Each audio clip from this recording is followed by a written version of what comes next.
Hello everyone. It's been quite a while since my last Marvel Legends action figure review, but I'm pleased to be back today with the first of many Avengers 60th anniversary sets. And the first of these sets is Thor and The Destroyer. Now this is tremendously exciting because to date we haven't had many Destroyer figures in the Marvel Legends line. In fact, we've only had one, and he was a very hard to get hold of variant of the Iron Man Destroyer armour all the way back in the Toy Biz years in the MODOK Bathwave. Now at the time I really loved this figure. I was really glad to get my hands on it. As I said, it was a chase variant, it was pretty tricky to get hold of, but when I got it I thought it was really nicely done, although even at the time it did seem a little undersized. Conversely, Marvel Select also released a Destroyer figure, but that had the opposite problem of maybe being a little bit too big to scale accurately with the Marvel Legends figures. So, however you slice it, I think we were certainly overdue another Destroyer figure in the Marvel Legends line, and this is it. So let's see how these figures stand up. Let's start off by looking at the packaging. Now, of course, this is the plastic-free packaging. They do just come in this rather flimsy cardboard box. It's not a very thick card, which is very disappointing. We've seen this in some of the other figures we've had recently over the past year, and it does feel a little underwhelming. But in terms of the overall design and layout, I think it's pretty attractive. Obviously they've gone for very simple colours. We have a white background, we have a bit of a blue comic book explosion in the background there. And up front and centre we have this image which looks like a photograph of the two figures in an action pose. Now I say looks like because I'm not sure whether this is actually a digital rendering. It just looks ever so slightly off to me, like it's just been digitally created, but nevertheless this is still pretty attractive. I think this looks pretty fun, and you can put this on display and it's quite visually attractive and eye-catching. Now, the side panels are quite short and quite narrow, but we do have two different images on each side. On one side, we have, again, another photo or digital rendering of these action figures stacked up on top of each other, and on the other side, we have comic book images or illustrated images of the same two characters. So I think this is quite nice. You can pick and choose which one you want to put on display if you're putting these on side profile on your shelf. And then if we look at the back of the packaging, again, we have a pretty similar branding to what we see on the front, except this time we have two very stationary images of these two figures. Again, I suspect this is digital rendering as opposed to an actual photograph of the figures, but it's pretty close. It looks pretty good.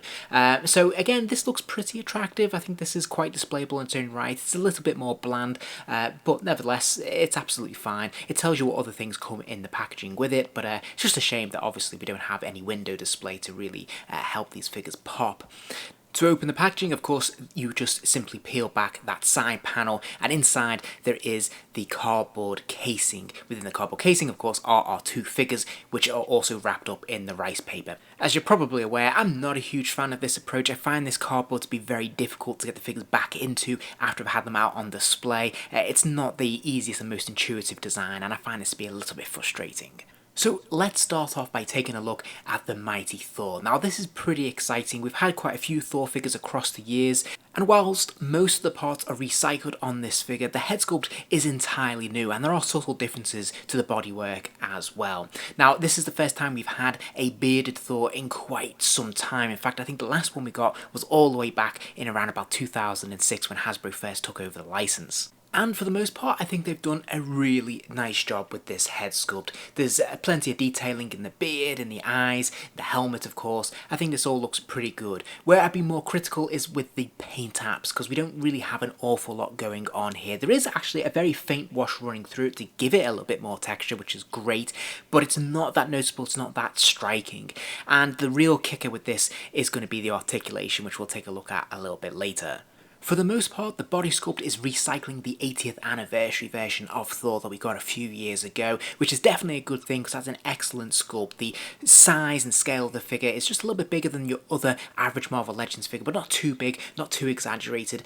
All the definition in terms of the muscles and the veins, the actual individual discs are sculpted in, the belt is sculpted in, they're not just painted on, which is very nice, and the paint apps are really neatly applied. And speaking of the paint apps, that's where we see a little bit of difference, a bit of variation in this torso is because obviously the paint is a little bit different. In previous releases, of course, Thor's tunic goes right the way around his body. Here, it only really covers the front of his body, so we can see a lot more flesh on the side. That, of course, has been painted in here. And the other key difference, of course, is that he only has 4 of those discs instead of 6. The other 2 would usually be in the sort of crotch area. They, of course, have been removed to be consistent with this look and design, which is pretty much an 80s Thor. One area where I was slightly disappointed is the boots. Now, I believe these are a new sculpt. I don't recall seeing these before on any of the other previous releases that I have. I might be mistaken on that. But whilst I really like the sculpt of these boots, and for the most part I do like the plastic they've sculpted them in, it's a slightly metallic looking gold that we've seen on some Iron Man figures in the past. What's disappointing is there's a real lack of paint apps here to really capitalise on this sculpt and just make them pop a little bit more. There's no wash, there's nothing to really give them much texture or depth, and so it does have that very plastic look to them. Okay, and then we have my main grievance, which is this cape. I hate this. This is a very stiff plastic. It's not very malleable, you can't pose it, and it does hinder articulation, as we'll see in a moment. There's just not a lot of give in it, there's no paint wash running through it, and this feels like a retrograde step to me. This feels a little bit backward and very disappointing.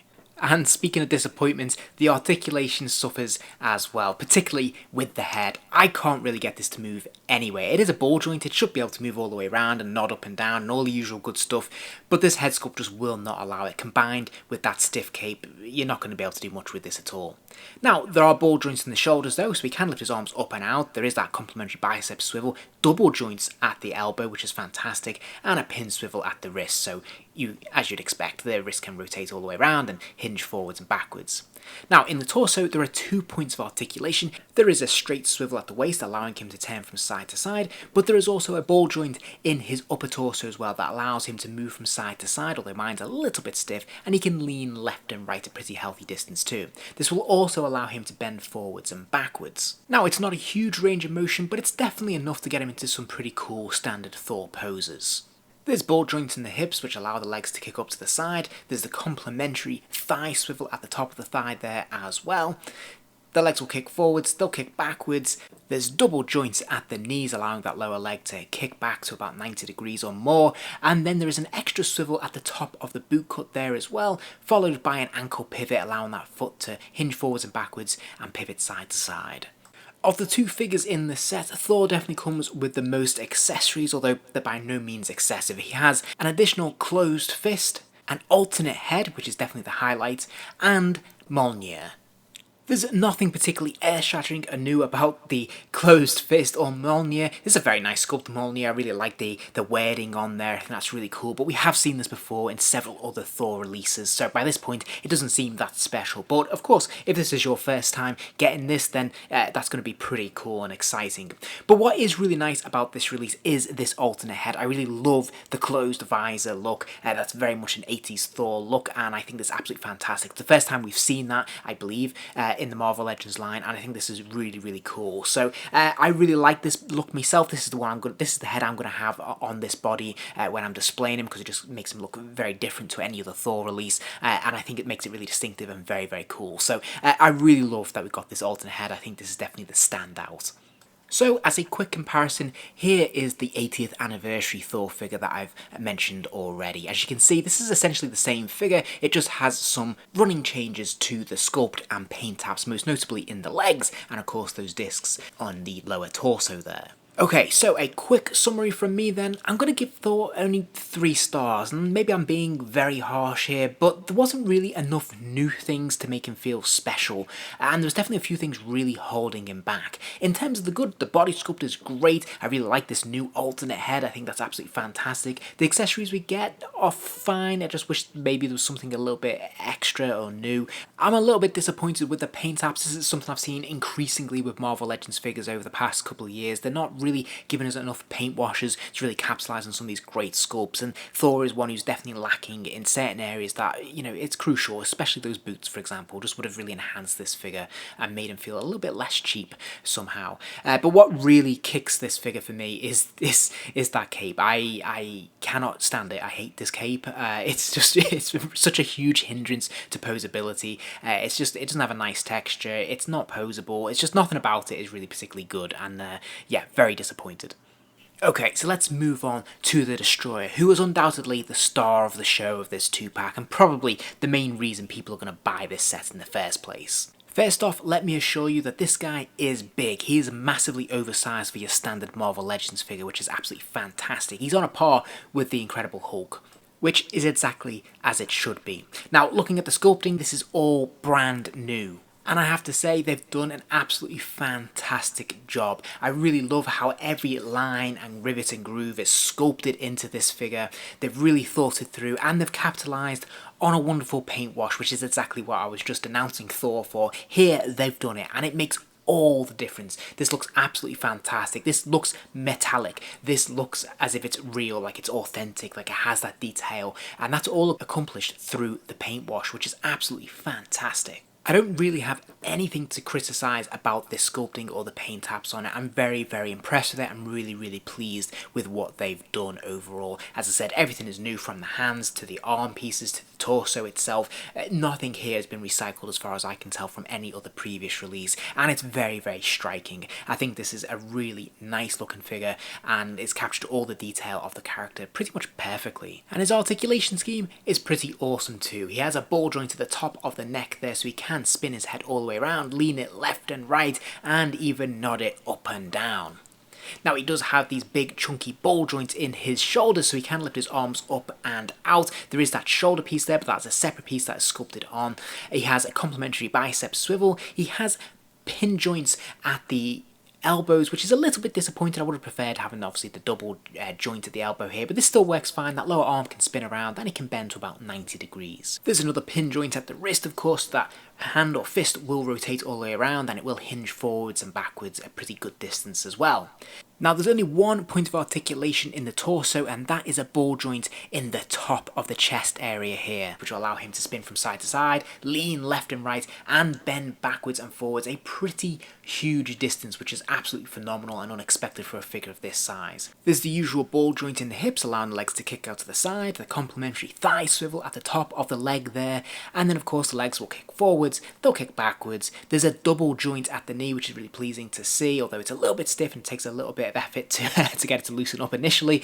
And then there is another ankle pivot at the ankle there, allowing that foot to hinge forwards and backwards, and of course swivel from side to side. Accessories wise, he's pretty light. He just has this extra pair of open sort of gripping hands. But then, to be fair, I can't think of what else I would expect to come with the Destroyer that would have been new or particularly original to this character. Maybe some blast effects, something like that would have been kind of fun. As another quick comparison, on the right hand side you can see the Toy Biz Destroyer figure. As you can see, they've taken a radically different approach. This looks very, very different to what we have here. He's less bulky, and of course, he's also significantly shorter. And if we look at the Marvel Select offering, we can see that he's a much bigger figure. And yeah, I have to say, it's surprising how similar these two figures look. The overall design looks very, very close. Although I have to say, on closer inspection, I think the new Marvel Legends head sculpt just nudges this out for me, and is probably my favourite version to date. And here is Thor and the Destroyer together, so you can see these scale against each other very, very nicely. As we know, Thor tends to be a little bit taller than your average 6-inch Marvel Legends figure, and the Destroyer is significantly taller again, probably pushing around about 8 or 9 inches tall. And indeed, he does scale very nicely actually with the Marvel Select Apocalypse figure, so they're almost on a par. I think the Apocalypse is just slightly taller, but you get a good sense of how tall this figure is.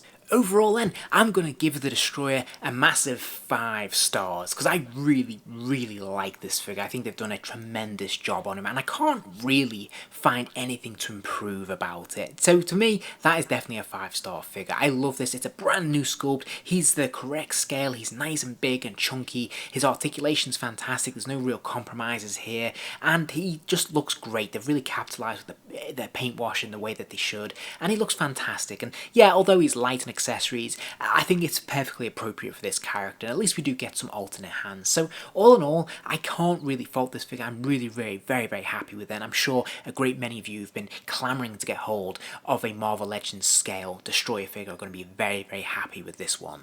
And so there you have it. There's my overview of the Thor and Destroyer 2-pack from Hasbro's Marvel Legends line. How do you feel about this? Is this one that you're excited about? Is this one that you are maybe going to pass on? Is this one you're really excited to get your hands on? I'd be really curious to hear how you feel about this set. Hasbro are absolutely flooding the market with Marvel Legends figures this year between the X-Men 60th anniversary, the Avengers 60th anniversary, all of these fantastic Spider-Man figures that are on the way. There's just so much happening, and you've got to be very, very careful about picking and choosing in these very difficult financial times. So I've definitely had to make some tough calls, and I've had to zero in on which ones I'm going to be picking up. So for me, this is definitely one I really wanted, mainly for that Destroyer figure, but I do think it's really cool to have this 80s version of Thor as well. I particularly love that visor, so don't get me wrong, it's by no means a bad figure, it's just the weaker of the two significantly, but the Destroyer is a solid star in my opinion. If you enjoyed this video, please do give it a like, and remember to subscribe as there'll be plenty more videos soon.